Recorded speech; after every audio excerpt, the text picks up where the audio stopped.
Mandale Mecha.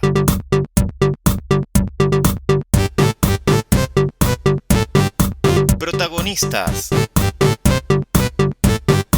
Emiliano Rodríguez y Germán Silva Sanabria.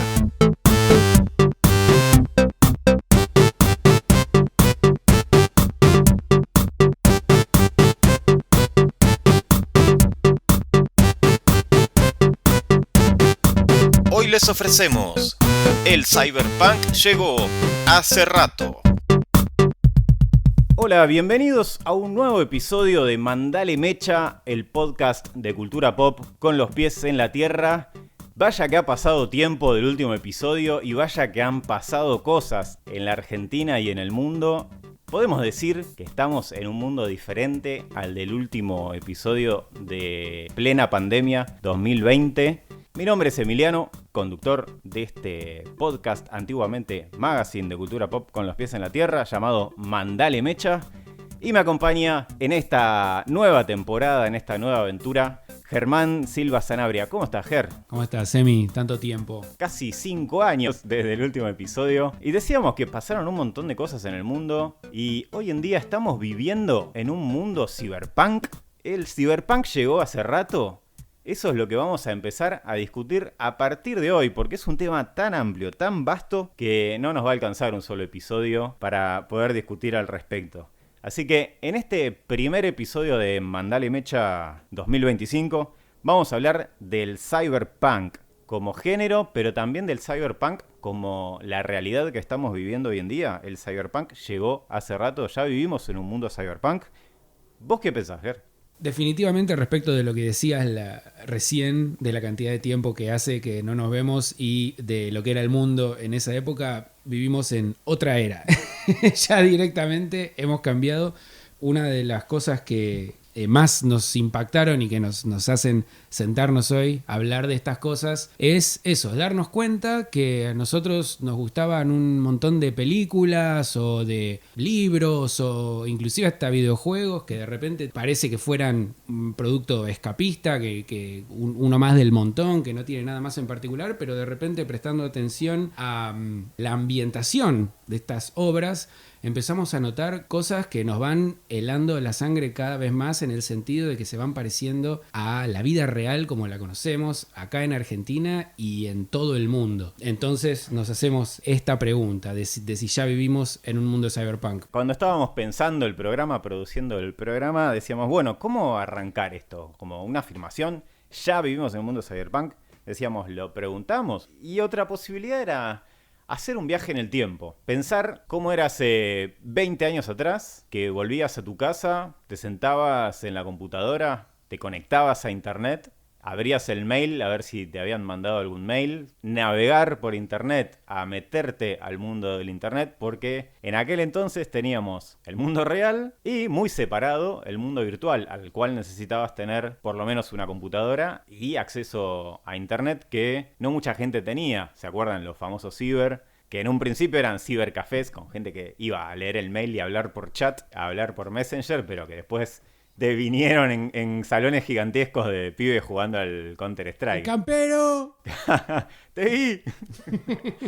Eventualmente el internet hogareño se hizo cada vez más accesible y de a poquito todos fuimos teniendo en casa. Y fue como el primer gran paso del mundo virtual, digamos, acercándose al mundo real. Porque esa frontera entre mundo real y mundo virtual dejaba ya de estar intermediado por la distancia de tener que ir a un lugar, pagar y poder acceder a eso, a ya en la comodidad de tu casa poder estar todo el día conectado si querías. Dejabas ahí la compu y mirabas a ver si te habían hablado por el chat o te metías a algún foro.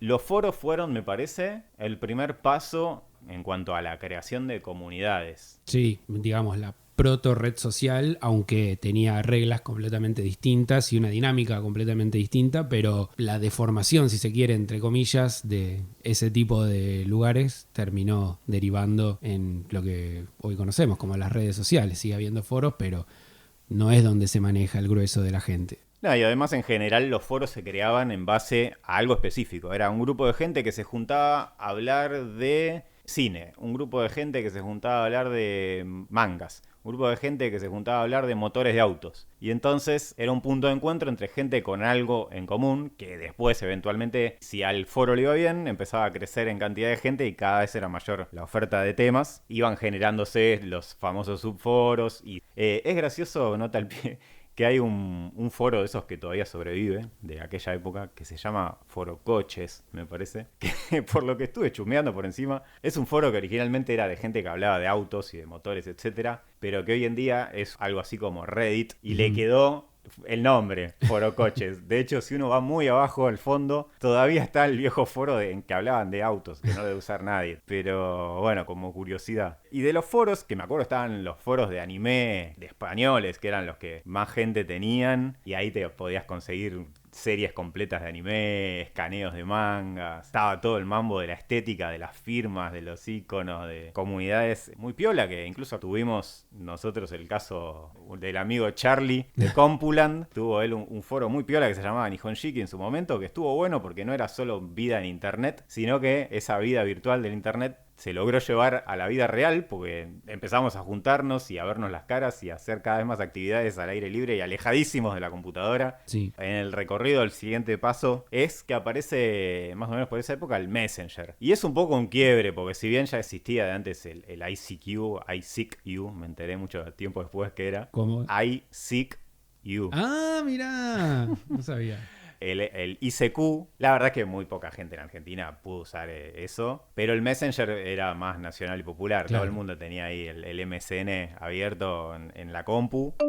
Una especie de proto WhatsApp, la realidad, Sí. porque podías de golpe en todo momento mandarle un mensaje a alguien sin tener que llamar, sin tener que gastar un SMS, que eran caros en aquel entonces. Entonces de golpe me parece que la combinación foros, Messenger y acá en Argentina por lo menos el famoso foro o página Taringa es como, podríamos decir, el mundo virtual argentino inicial. Yo diría que esa es una de las patas por las que podemos tomar concepto o la definición de cyberpunk, porque lo que está hablando Emi es la influencia de la tecnología que va teniendo en la manera en la que nos vinculamos entre nosotros, y las obras cyberpunk, una de sus características definitorias es como la tecnología, que suele ser futurista, suele ser de ciencia ficción. El cyberpunk, quizás tengamos que aclararlo de antemano, es un subgénero dentro de la ciencia ficción. Es ese subgénero retrofuturista de los 80, donde siempre las ciudades llueve y hay humo y está todo hacinado y va el protagonista con la gabardina y hay autos voladores y androides y luces de neón. Si Claro. viste Blade Runner, si viste Akira, si viste Ghost in the Shell, eso es cyberpunk. Pero, de nuevo, no estamos hablando ahora de las historias principales de cada una de esas películas, sino del tipo de ciudad en el que se desarrollan. Y una de las grandes cosas que pasan es que todas estas historias, todas estas ciudades están atravesadas por la tecnología de una manera que la vida de todo el mundo gira alrededor. Y eso es lo que en cierto modo empezó a pasar cada vez más con el advenimiento de los sucesivos medios de comunicación. Podemos irnos lejos en el pasado, hablar de la radio, podemos hablar de la televisión, pero de alguna manera la internet le terminó de dar la forma definitiva que conocemos ahora a esta situación. Pero bueno, vamos a dejar en pausa este camino, esta crónica de cómo avanza el mundo virtual sobre el mundo real. Ahora que ya definimos un poco las obras, ¿no? Las más conocidas por lo menos del cyberpunk, podemos arrancar preguntándonos si es un género, si es un subgénero. Vos recién decías, bueno, es un subgénero de la ciencia ficción. ¿Solamente hay cyberpunk en la ciencia ficción? ¿En qué contexto, en qué momento de la historia nace? ¿Y qué tipo de mirada tienen sobre la sociedad este tipo de obras? Creo que leyendo entre líneas, cuando uno se pone a ver cosas cyberpunk, lo que se da cuenta es que las características que tienen en común es que suelen ambientarse en megalópolis, o sea, ciudades desarrolladas e inclusive megaciudades que siempre tienden a estar hacinadas. Pareciera que no entran las cosas dentro de la propia ciudad y que todo parece estar a punto de desbordarse. Sí. Las maquinarias son casi barrocas y parece que la gente caminando en el medio de esos paisajes de rascacielos que hacen parecer a las personas como hormigas se los fueran a tragar a uno directamente. No parecen lugares amigables, no parecen lugares cómodos, habitables. Eso es hablando solamente de la cuestión, entre comillas, arquitectónica, pero estamos hablando solamente del aspecto en ese sentido. Pero claro, la gente propiamente dicha que vive dentro de esa sociedad, se nota que son sociedades al borde del colapso, en el sentido de que hay grandes niveles de violencia, tanto violencia institucional de las autoridades como violencia criminal, como inclusive violencia civil entre personas. Son sociedades que, si uno piensa en estas películas tipo Mad Max post-apocalíptico, bueno, el cyberpunk sería algo así como lo pre-apocalíptico, lo que está ahí a punto de explotar, pero que todavía no. el borde entre la vida en sociedad y la destrucción de la sociedad en sí. Exactamente. Entonces podríamos decir que lo que prevalece es el contexto por sobre la trama. Algunas obras eligen tener esta temática al frente de su historia, pero muchas veces también lo que pasa con el cyberpunk es que originalmente es un género visto como menor. Y lo más probable es que su origen tenga que ver con las revistas pulp, esas revistas de cómics de los 50 que tienen historias que tienden poco verosímiles. Que tienden al impacto. Como si fuese una literatura amarillista, ¿no? Exactamente. Que se le dice pulp porque el papel en el que estaba impreso era una pulpa que era más barata de hacer, porque eran berretines. Sí, No berretines en el sentido tanguero, sino de claro, diminutivo de berreta. Claro, o sea, literatura que no es tomada del todo en serio, como algo que saldría en un libro, por ejemplo. Exactamente. ¿No? Aunque de hecho la primera obra cyberpunk, que es el libro Neuromancer de William Gibson de 1983, es un libro, es una novela, pero es una historia noir, de típico cine noir. Creo que al cyberpunk también se le dice neo-noir por un poco de la estética. Pero es eso, es el detective privado que se tiene que meter en el mundo de Lampa para resolver una situación. Los personajes, las historias son todos sórdidos, siempre son de sectores marginales de la sociedad, en contrapartida con las clases altas, con las cuales hay una brecha enorme. Están los que comen ratas y están los que viven en un loft de 5 pisos, pero no hay nada en el medio tampoco. Dijiste que la considerada primera obra es Neuromancer del 83. Del 83. Bien, entonces podríamos empezar a pensarlo, su génesis finales de los 70s. Igual tengo que hacer una distinción, porque si bien Neuromancer es del 83 como novela, Blade Runner como película es del 82. Bien. Pero la definición de cyberpunk se habrá creado en el futuro y en retrospectiva se clasifican determinados trabajos como cyberpunk, pero sí, es de principios de los 80. Imagino que al momento de salida de las obras nadie dijo, che, esto es cyberpunk. Habrá sido un concepto que se fue gestando a lo largo de los años y a medida que se acumulaban determinadas obras con una mirada similar, una estética similar, un tipo de historia similar, y alguien en algún momento inventó o acuñó el término de cyberpunk, y bueno, es lo que hoy en día consideramos como cyberpunk. Claro, lo extraño es que, o en realidad quizás no tan extraño, justamente teniendo en cuenta el origen o la influencia inicial, es que después el cyberpunk también terminó siendo reducido a la estética, al retrofuturo, que está hecho desde los 80, pero que se imagina un futuro con los botoncitos, con las pantallitas, con los neones. Y nosotros sobre lo que estamos tratando de reflexionar acá es no tanto sobre la parte estética en sí misma, sino sobre la parte temática que aparece un poquito, no sé si oculta, porque no diría que estos autores estaban tratando de pasar una ideología secreta, pero sino que es el espíritu de la época en el que estaban viviendo, en el momento en el que estaban escribiendo, y es algo que se traduce en este tipo de historias que a veces en sí mismas son cínicas, son nihilistas, pero que también se ambientan en una ciudad que es así, y que la perspectiva que tienen estos autores sobre el mundo, o por lo menos sobre el mundo en el que hacen vivir a sus personajes, es oscura.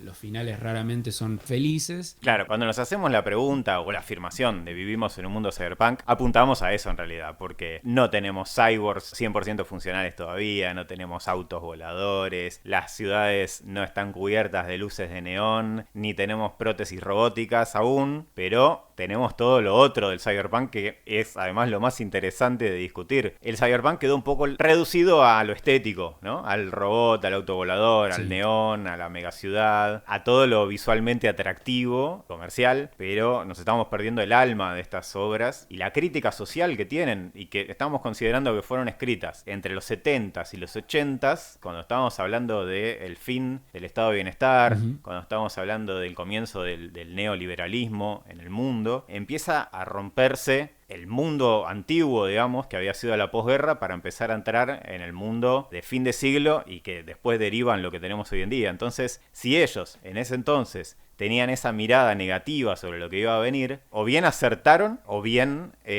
fueron un poco proféticos, claro. ¿Es efectivamente un tema profético? ¿Es un tema de análisis? ¿O qué simplemente? No creo que es algo que podamos resolver acá, pero efectivamente, como decía Emi recién, hasta aproximadamente a mediados de la década del 70, esencialmente en Estados Unidos, pero siendo Estados Unidos el líder mundial, sí, también derramaba hacia todos sus aliados. La doctrina económica o la metodología económica que estaba vigente era la del estado de bienestar, el welfare state, que había sido inaugurado como la salida de la crisis bursátil de 1929, diseñada por el economista inglés John Maynard Keynes, implementada por Roosevelt a través del New Deal. Todo esto fue en los 30. A partir de ese momento es que se desarrolla el Estados Unidos que conocemos por el American Way of Life o por el sueño americano, sí, ese donde es la tierra de la libertad y uno va y tiene su casita y se hace el asadito en el patio trasero. Y con el esfuerzo propio logra salir adelante, tener su familia, su casa, su auto, su perro y sus 2 hijos y triunfar básicamente trabajando. Exactamente, y odiar hippies en la tele.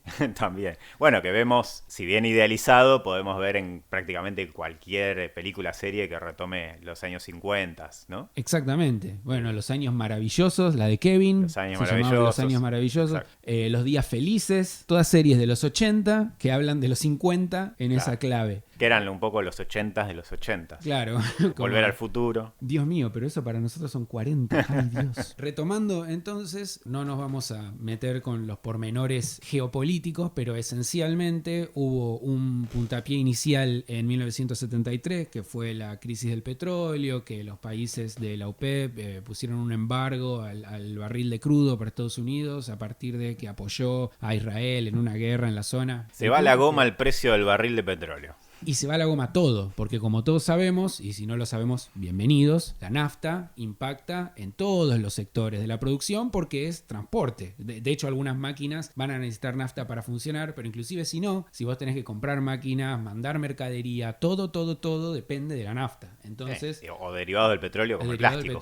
Entonces, eso genera procesos inflacionarios que impactan a la sociedad en general. Esto, sumado con otras cuestiones políticas internas en Estados Unidos, propició la situación como para que los poderes concentrados económicos empezaran a decir: no le queremos dar más plata al Estado y simplemente queremos empezar a desregular y queremos implementar el libre comercio, el laissez-faire, ¿no? el dejar hacer, para que todos los actores del mercado interactúen entre ellos con una especie de axioma supuestamente matemático, pero no sé, si alguien me lo traduce en ecuación se lo agradezco, que dice que todos los actores del mercado van a actuar de una manera racional para sus intereses y sus necesidades, y eso de alguna manera va a repercutir en un equilibrio social en los cuales la distribución de tanto los recursos como del trabajo va a ser equitativa y justa. Ahora bien, ¿es ese el mundo que nos plantean las sociedades cyberpunk?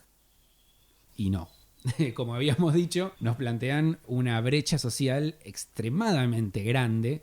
Eso es lo loco. Quizás en los 80, en los 90, la brecha social existía, pero o no era o no nos dábamos cuenta de si era así de grande. Sí, en realidad lo que pasaba era que estaba empezando la brecha justamente. Exacto. Si bien seguramente ya existía, pero todavía veníamos con los resabios del llamado Estado benefactor, incluso acá en Argentina. Sí. Y por eso son tantas veces recordado y retratado en obras de ficción los gobiernos de Margaret Thatcher Y en Ronald Reagan. Inglaterra Uh-huh. y de Ronald Reagan en Estados Unidos. Exactamente. Porque son los tipos que empezaron a aplicar Se pusieron la justamente mochila del neoliberalismo. la teoría del neoliberalismo en su propio país, porque se probó por fuera primero, pero después cuando los países centrales, los países poderosos del mundo, lo empezaron a aplicar en sus propios territorios, conllevó muchas consecuencias que dejaron marcas indelebles en las sociedades. Cuando uno ve películas ubicadas en Inglaterra de la década del 80, siempre están los conflictos obreros, ya sea de los mineros, del acero o de lo que sea, como panorama de la trama. Que bueno, en ese contexto es donde se escriben las historias cyberpunk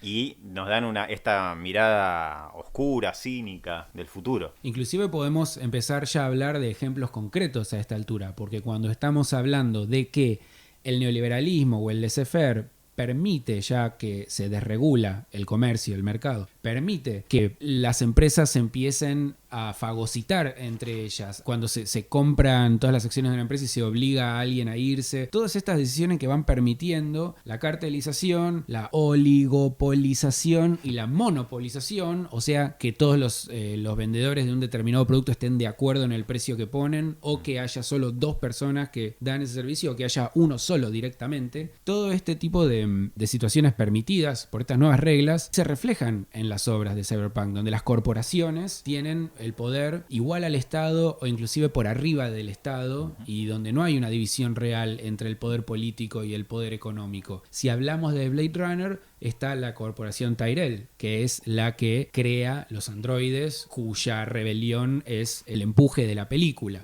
Si hablamos de la trama de Blade Runner, en realidad es mucho más filosófica, es mucho más existencialista, tiene que ver con los replicantes tratando de averiguar por qué solo viven 4 años y yéndole a reclamar al creador. Entonces, bueno, ahí tenemos una historia de la mortalidad que le pasa a todo el mundo, porque todos somos mortales. En el frente de la película no está tan expuesta la cuestión que nosotros estamos tratando de tocar acá, pero sí está expuesta si ustedes se quedan viendo la ciudad en la que esto sucede. Y ahí sí, el inicio de la película está esa pirámide monumental que es la empresa de Tyrell, por encima de todas esas chimeneas echando un humo asqueroso y las millones de lucecitas entre las cuales se pierde un auto volador. En Alien, el incidente disparador es que un grupo de trabajadores mineros que están transportando el material extraído en un viaje espacial reciben un mensaje de su empleador, la corporación Weyland-Yutani, diciéndoles: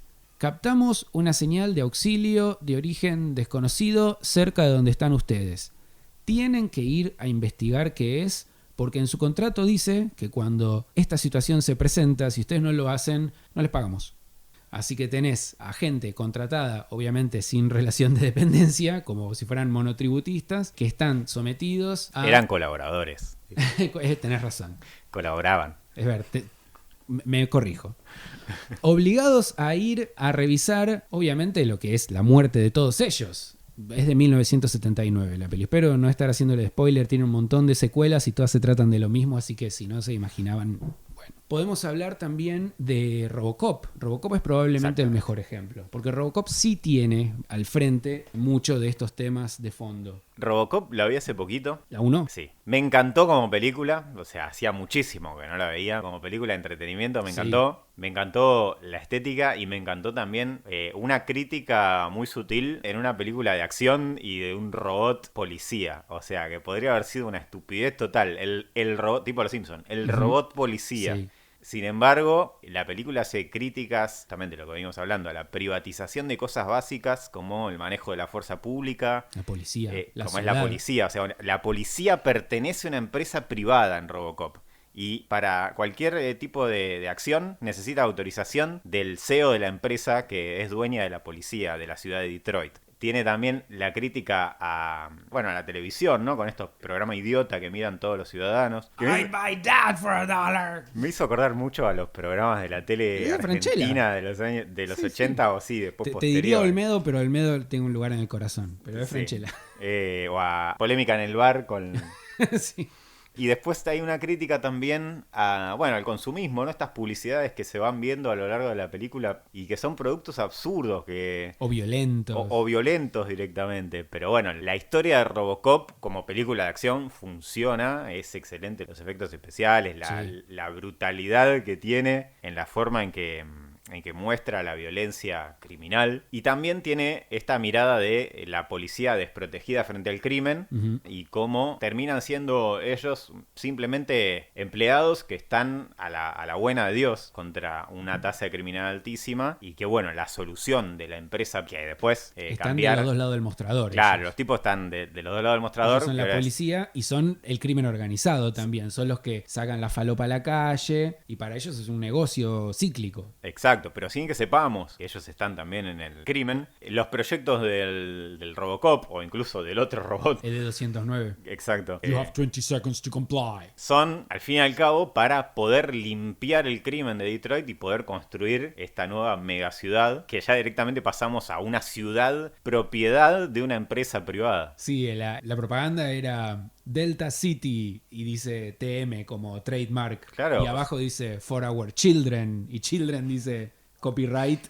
No había visto eso.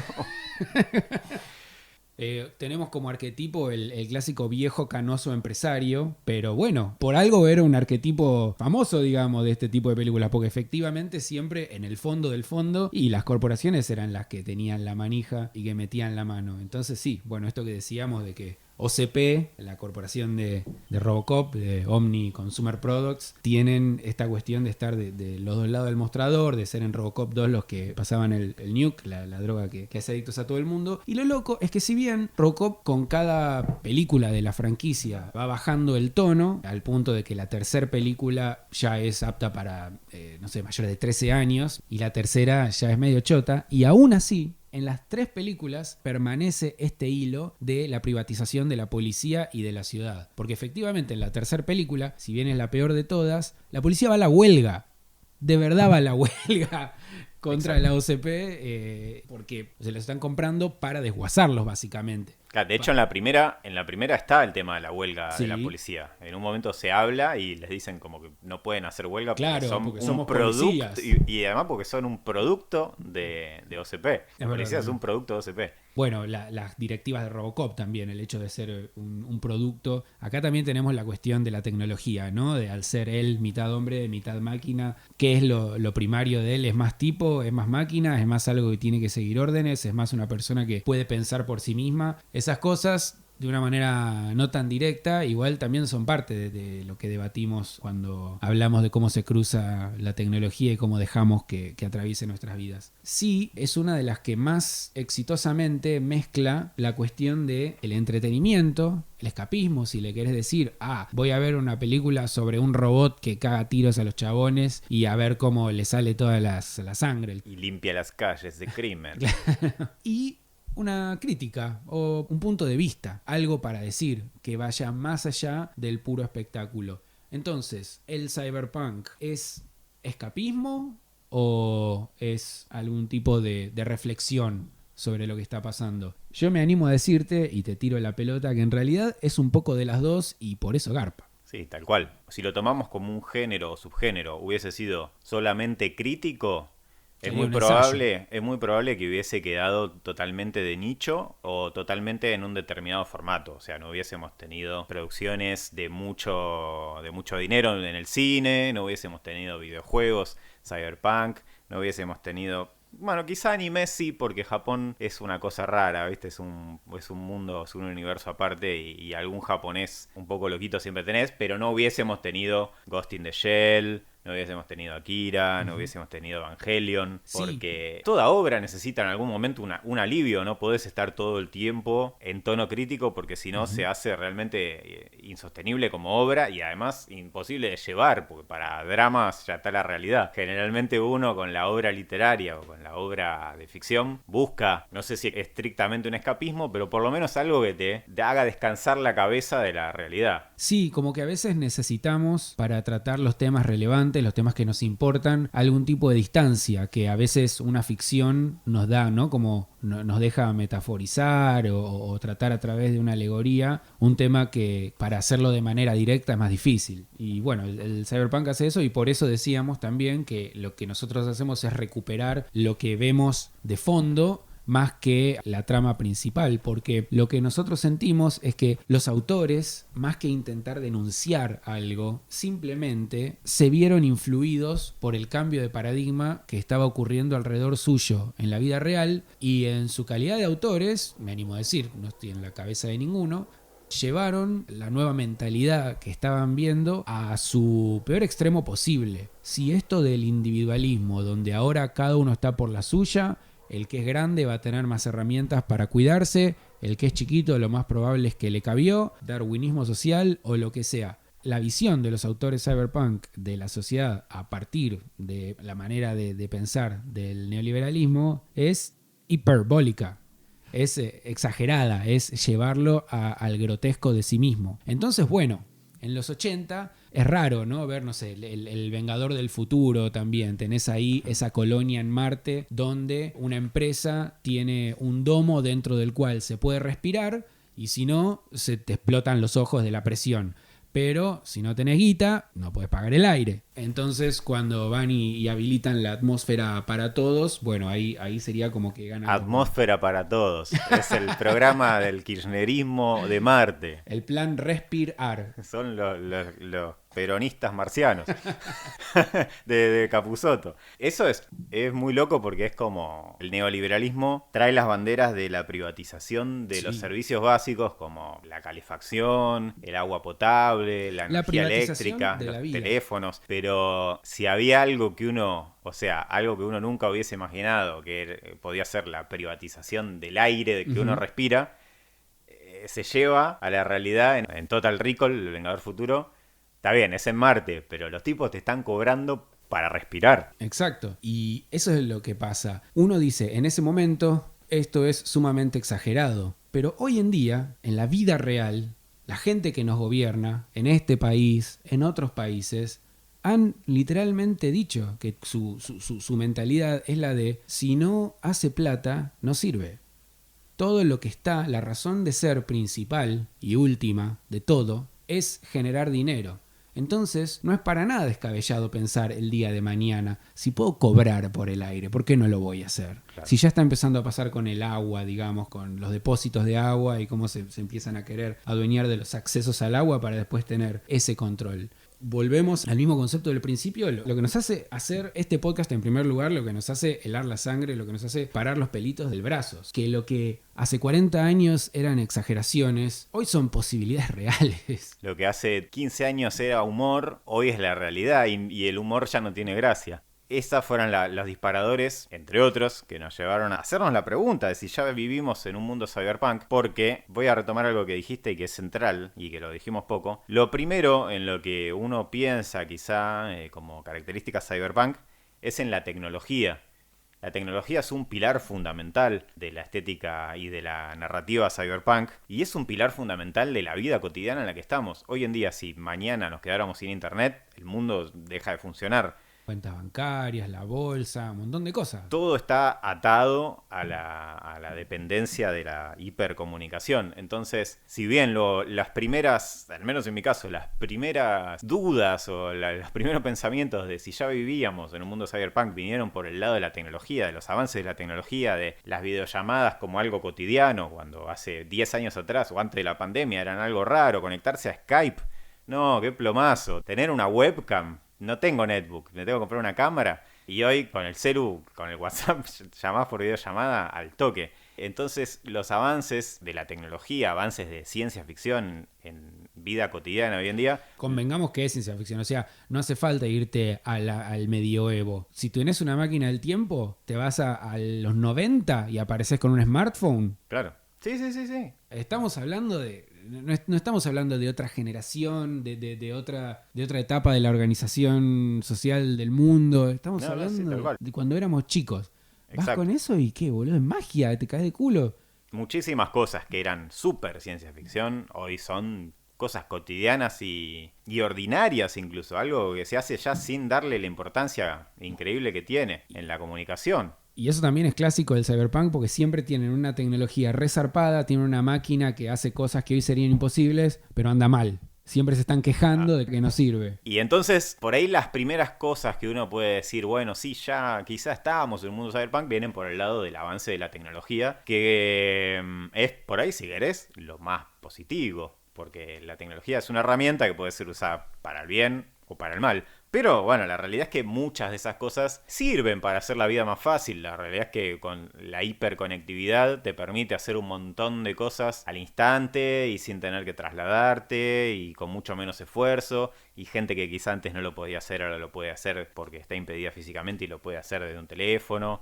Trae un montón de bondades, como también trae un montón de nuevos problemas, ¿no? La tecnología es quizá lo más visible, pero de a poquito, con el paso de los hechos, de los años, esas otras cosas que trae la narrativa cyberpunk también empezaron a aparecer en el mundo, con la barrera cada vez más difusa entre lo público y lo privado, la aparición de estos mega magnates de tecnología que inclusive ahora forman parte de gobiernos, como es el caso de Elon Musk en el gobierno de Estados Unidos, el gobierno de Donald Trump. Los casos, por ejemplo, de estados contra empresas privadas, como fue Brasil contra X. Contra Twitter. Y entonces todas esas cosas eran de Ghost in the Shell, en realidad.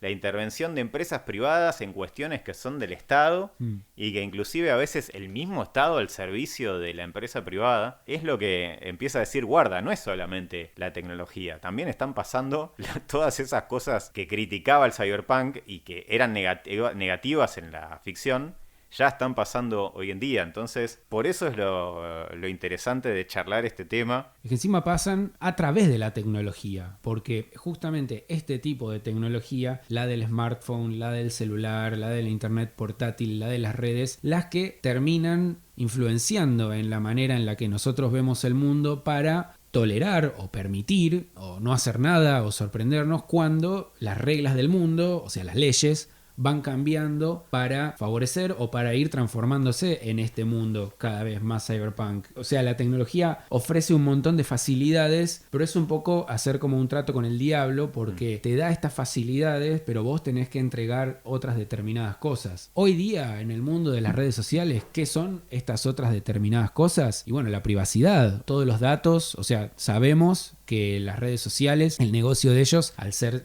gratuitos, en realidad no es ni la publicidad ni nada por el estilo, sino que es la compraventa de bases de datos sobre sus usuarios, porque nosotros como usuarios damos voluntariamente información a las redes sobre nuestra vida. Claro, hábitos de consumo en cuanto a productos, hábitos de consumo de entretenimiento, ideología política, exacto, orientación sexual, preferencias físicas, todo está medido en base a lo que el tiempo que pasás frente a lo que te aparece en la pantalla. Las cosas a las que vos le pones like, las cosas que compartís, etcétera, todo eso es captado y lo que ellos venden no es una base de datos con tu nombre, tu DNI y tu dirección. Es, como dice Emi, es información privada. Es información médica, es información que es ilegal que se compre y se venda de esa manera. Es ilegal, pero bueno, ¿qué estábamos hablando recién de cuando las leyes se modifican para beneficiar a este tipo de situaciones? Y por eso, cada 2 segundos estamos actualizando los términos del usuario. Cada 2 segundos nos están diciendo, hemos actualizado la manera en la que compartimos tu información y queremos avisarte. Bueno, porque todavía hay leyes de la gente que puso el grito en el cielo que hacen que nos tengan que informar, pero obviamente lo ocultan bajo una marea de jerga legal. Pero lo que están diciendo es que ellos se pueden comprar y vender las bases de datos con tu información. Y después con esta información lo que hacen es venderla a compradores que buscan alterar o modificar la opinión pública en base a un objetivo o agenda que ellos tienen en particular. Sí, y te voy a frenar ahí porque te vas a meter en en algo grosso. Sí, eso iba a decir que, o sea, estábamos hablando en particular de The Great Hack o de Nada es Privado, que es un documental que está en Netflix, que habla sobre la campaña del Brexit y la primera campaña de la presidencia de Trump, pero bueno, más adelante, cuando hayamos hablado un poco más de esos detalles, nos vamos a hacer la pregunta de si un documental que habla sobre un caso judicial puede ser cyberpunk o no. Si no hay ficción, si no hay autos voladores, si no hay androides. Si no hay luces de neón. Si no hay luces de neón. Todo eso y más cuando volvamos con más Mandale Mecha.